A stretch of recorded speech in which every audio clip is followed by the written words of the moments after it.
are around 6,500 languages in the world, so it's a wonder we manage to talk to each other at all. It can be scary and confusing when you turn up in a foreign country and you can't even read the signs, let alone talk to people. But there is one language we all understand some of, the language of the body. You can spot a bad date from a mile away as the two people sit there, arms crossed, and not making eye contact. We can read confidence, shyness, and, well, that person just needs the bathroom. So come find out what your body language gives away. Your body can communicate directly with the hub. All you need to do is rub us lovingly on the subscribe button to show us that you care. Not too hard now, we're ticklish. Eye contact. They say that the eyes are the window to the soul, so anyone who stares lovingly into them is actually just a peeping Tom. How your eyes meet with other eyes normally is an indication of confidence, interest, and honesty. It's supposed to be one of the most important factors in giving a great job interview. If you turn up and stare at the floor, you're unlikely to get hired, unless you're applying for floor technician, in which case you're hired. But be careful not to overdo it.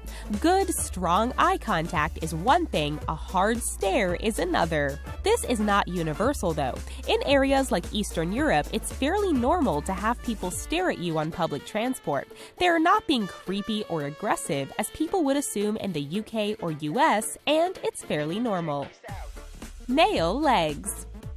For many parts of the day, our legs' main job is to get us from point A to point B and to stop us falling off our chairs again.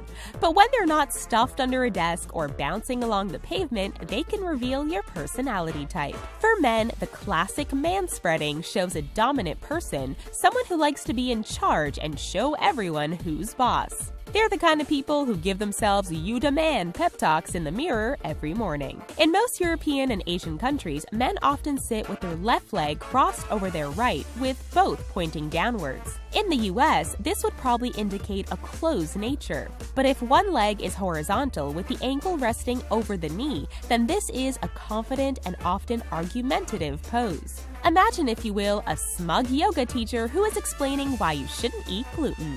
Female legs.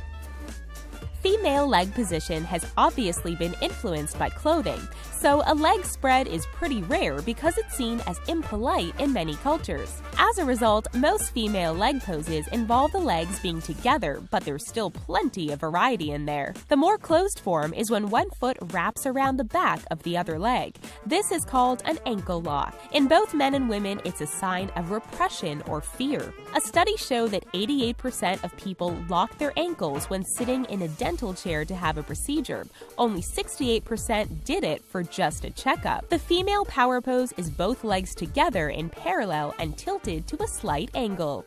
It shows control and is often used in fashion modeling. It also makes women look more like mermaids, and who wouldn't want that? Playing with hair. Men don't often play with their hair, but this is likely due to having less of it, since you see plenty of little boys doing it. Running your hands through your hair, especially taking hair away from your face, is often seen as flirtatious and open, since you are showing you are happy with your appearance. The most extreme of these is tossing your head back and shaking out your hair, but it can also make you look like you're auditioning for a shampoo advert. Playing with hair is not always a good sign though. Holding hair indicates awkwardness and nervousness, so make sure that your hands don't linger too long in your locks. A good contrast is someone curling their hair around a finger. It can be flirtatious or done as a way to relax, but if the hair is held by one hand and twirled by another, it's a much more nervous signal. Drumming fingers. We fidget from time to time in a variety of different ways. There's the various hair flicks and twirls we mentioned before. There's nail biting, head scratching, mouth wriggling, and the list goes on. But most of these are unobtrusive. After all, you wouldn't notice them unless you were looking at the person. However, finger drumming is a loud and obvious message. It broadcasts your impatience or frustration across the whole room, and you often don't realize you're doing it. In times of stress or long waits, many people drum their fingertips on the desk or the table. It's also very common to use an object like a pen or even the back of your phone. For a lot of people, it's subconscious, in which case it's a sign of nerves. In short, your body doesn't know what to do with itself, but it can be used used consciously, often by more dominant people, to show that they are not happy with the current situation. Arms and hands.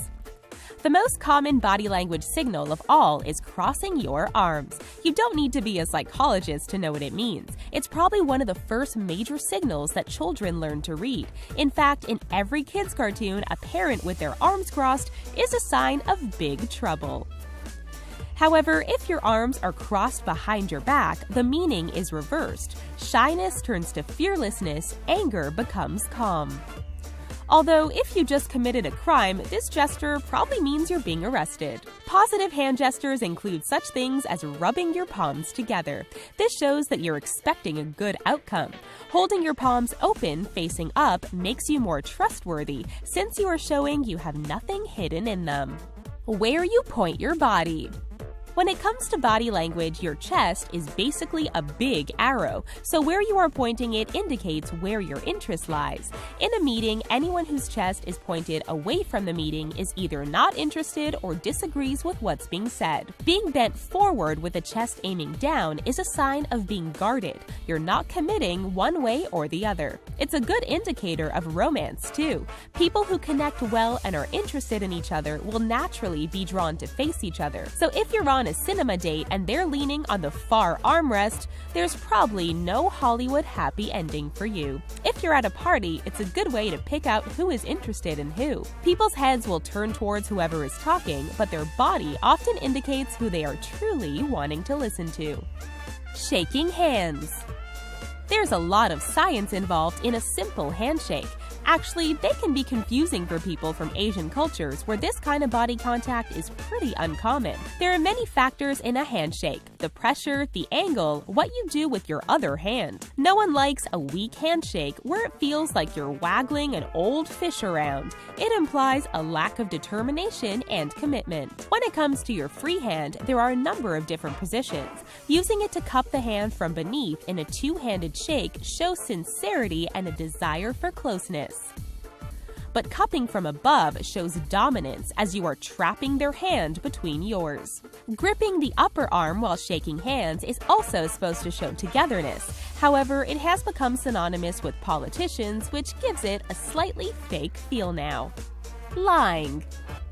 Lying is a skill that takes practice. We're not saying that you should practice, but if you want anyone to believe all those things you wrote on your resume, well, it's in your own hands. Lack of eye contact is a typical sign of dishonesty. If your eyes go up to the right, it implies you are using your imagination, not your memory, so you are making something up. Another sign of lying is a dry mouth, so look out for people licking their lips or swallowing strangely. In ancient China, they actually had a test where the accused would hold a handful of dried rice in their mouth for a few minutes. When they spat it out, if it was still dry, they were said to be lying.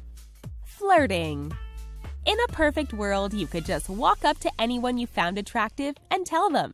If they feel the same, you'd go out. If they don't, you just say thank you and goodbye. See? Easy. But life doesn't work like this, and we have created an incredibly complicated dance around one person liking another. Birds display bright feathers, lions control attractive territory, and humans accidentally say thank you too many times and try to find jeans without cake stains on them. A common tactic you see in flirting guides is to mimic the other person's posture or even mannerism, since this shows you are on their wavelength. Just hope you're both not trying to do this at the same time, or it will turn into a weird mirror dance. Remember, much like spoken language, body language can easily be misunderstood. Some people might cross their arms because they're cold, not because they're defensive. To make it easier, always wear a t-shirt with your current mood written on it in big letters. We hope you enjoyed our body language episode and that you use some part of your body to hit subscribe. Catch you again soon.